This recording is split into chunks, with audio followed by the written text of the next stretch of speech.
अस्सलाम वालेकुम नाज़रीन, आप देख रहे हैं नसीम ज़हरा 88। सबसे पहले बात करेंगे कराची में धरने और स्ट्राइक्स और फिर आईजी पर भी झगड़े।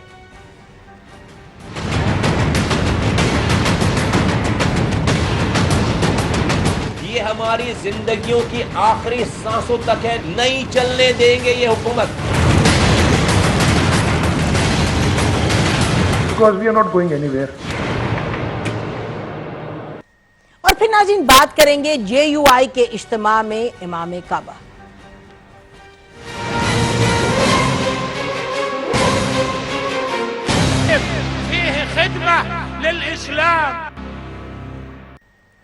नाज़रीन, जरदारी साहब पाकिस्तान पीपल्स पार्टी के चेयरमैन इस वक्त मुल्क में दौरे कर रहे हैं। लाहौर में थे, आज वो जाफराबाद में थे, लेकिन उनके अपने शहर में, उनके अपने जो किला है उसमें क्या हो रहा है आप देखें कि उधर PSP है, पाक सरजमीन पार्टी, उससे स्ट्राइक्स की हुई हैं, धरना किया हुआ है। उसके साथ साथ आप देखें तो MQM ने भी एक वाइट पेपर छाप दिया है। और कराची इलेक्ट्रिक के हवाले से आप देख रहे हैं कि जमात इस्लामी ने फिर से आज स्ट्राइक की है। और सवाल तो ये जरूर है कि कराची जो है मुसलमान दुनिया का सबसे ज्यादा डेंसली पॉपुलेटेड शहर है, 2.5 करोड़ से ज्यादा कहते हैं आबादी है, अभी सेंसस होगा तो पता चलेगा। और ये कहा जाता है कि दुनिया में 7वां तरीन पॉपुलेटेड शहर है। लेकिन जो इसके मसले हैं वो तो बड़े हैं, लेकिन जो हुकूमतें हैं, पीपल्स पार्टी की हुकूमत कितनी दहाई से कराची में मौजूद है, और MQM भी, जो लोग आज निकले हैं धरने करने, ये भी हुकूमत का हिस्सा रहे हैं। लेकिन कराची में पानी का मसला, कचरा उठाने का मसला और बिजली का मसला, ये मसले हैं कि खत्म होने को ही नहीं आते। और अब हमने देखा है कि इस वक्त इलेक्शन की अगर कहें हम कि गर्मा गर्मी शुरू हुआ तो गलत नहीं होगा। सवाल यह है कि पाक सरजमीन आके आज बैठी प्रेस क्लब के सामने, कह रहे हैं कि हम 12 जगह धरने शायद करें, और कहा 12 से भी बढ़ के हम बहुत ज्यादा शायद धरने करें अगर हुकूमत हमारी बातें ना माने। तो हुकूमत को ये कह क्या रहे हैं, ये सुन देखिए क्या क्या उनकी डिमांड्स है। PSP की बहुत सी 16 डिमांड्स हैं, लेकिन उसमें एक ये डिमांड भी है कि कचरा उठाने के लिए गार्बेज स्टेशन बनाए जाएं। फिर ये भी है कि मेयर को ज्यादा जो है उसको पावर्स दी जाएं, उसको वाटर बोर्ड का चेयरमैन बनाया जाए। कराची में बसों की किल्लत है, उसको पूरा किया जाए। के इलेक्ट्रिक ने जो 100 अरब लूटे हैं वो वापस कर दिए जाएं। KDA को कराची मेयर के हवाले किया जाए। कराची के रोड और अस्पतालों को मेयर के हवाले किया जाए। नाज़रीन बहुत सी डिमांड है, 16 डिमांड्स हैं। और ये कहा जा रहा है, ये आपने सुना है कि पाक सरजमीन के रहनुमा ये कह रहे हैं कि जब तक ये हुकूमत डिमांड्स नहीं मानेगी हम धरने खत्म नहीं करेंगे। अब पीपल्स पार्टी किस मूड में ये भी देखेंगे।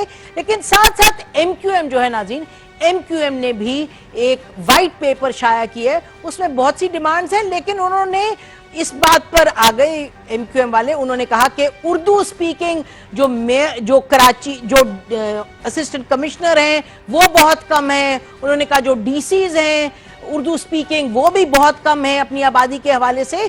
तो कुछ उन्होंने उर्दू स्पीकिंग लोगों के हवाले से बात की। उन्होंने कहा कि जो कोटा है वो खत्म तो हुआ है लेकिन असल में खत्म नहीं हुआ। ये कहा उन्होंने कि सिंधियों को ज्यादा रिप्रेजेंटेशन मिल रही है। तो उधर हम देख रहे हैं MQM ये सियासत लेके चलिए। मेयर्स की भी बात की है कि ज्यादा अथॉरिटी मिले, लेकिन ज्यादा इस पे फोकस है।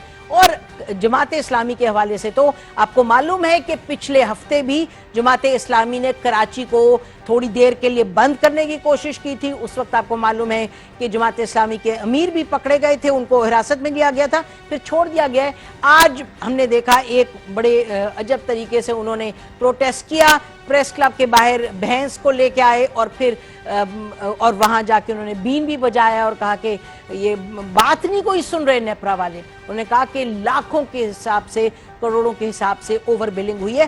तो ये कराची का इस वक्त माहौल है नाज़रीन। फिर हम कहेंगे पीपल्स पार्टी के चेयरपर्सन तो मुल्क गिर दौरे कर रहे हैं, लेकिन कराची में क्या है, अब कराची में आगे होगा क्या, इस पर बात करने के लिए नाज़रीन हमारे साथ मौजूद हैं, कराची ही में मौजूद शर्मिला फारूकी साहिबा, लीडर हैं पाकिस्तान पीपल्स पार्टी की, सिंध की असेंबली की भी मेंबर हैं। Welcome to the programme Sharmila साहिबा।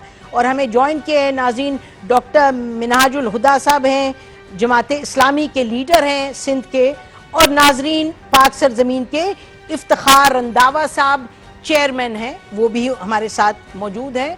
تو ویلکم ٹو دا پروگرام. شروع کرتے ہیں آپ سے شرمیلا صاحبہ. یہ اتنی زیادہ اس وقت آپ دیکھ رہے ہیں کہ پروٹیسٹ ہو رہے ہیں, تو آپ کی جو پارٹی کی طرف سے ہم نے دیکھا ہے ایک ہی جواب آیا, انہوں نے کہا جو مرضی کر لیں, جیتنا تو ہم نہیں ہے. تو پھر کیا یہ رویہ رہے گا؟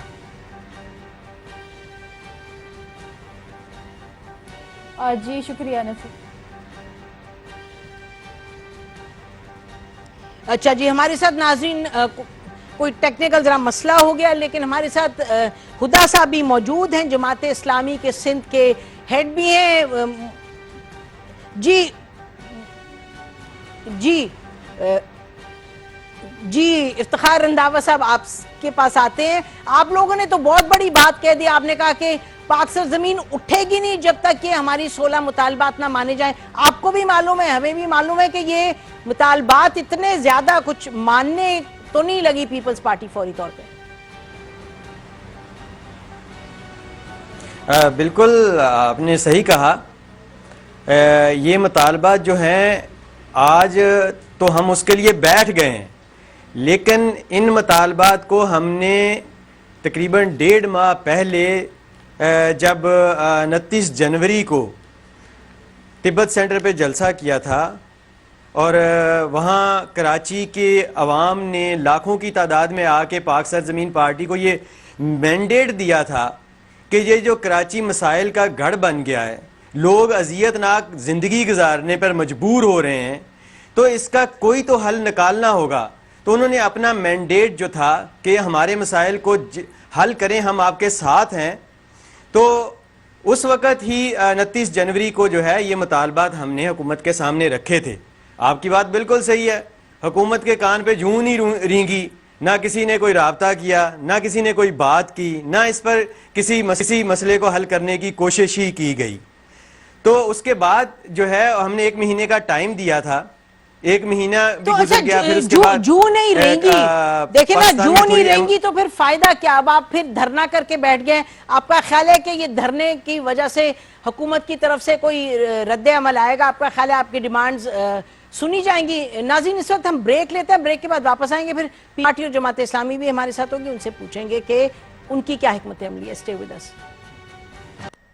ویلکم بیک ناظرین. کراچی بڑا شہر, بڑے مسئلے, اور 1 نہیں 2 نہیں 3 پارٹیز اس وقت وہاں احتجاج کر رہی ہیں, لیکن سی ایم سندھ فرماتے ہیں کہ کوئی مسئلے کی بات نہیں, جیتنا تو ہم نہیں ہے. شرمیلا فاروقی صاحبہ, تو یہ کیا یہ رویہ رہے گا, یا جو ڈیمانڈز دی گئی ہیں 16 ڈیمانڈز ایک طرف ہیں, ایم کیو ایم کی الگ ڈیمانڈز ہیں, اس پر بھی کوئی نظر ثانی ہوگی؟ جی شکریہ نسیم صاحبہ.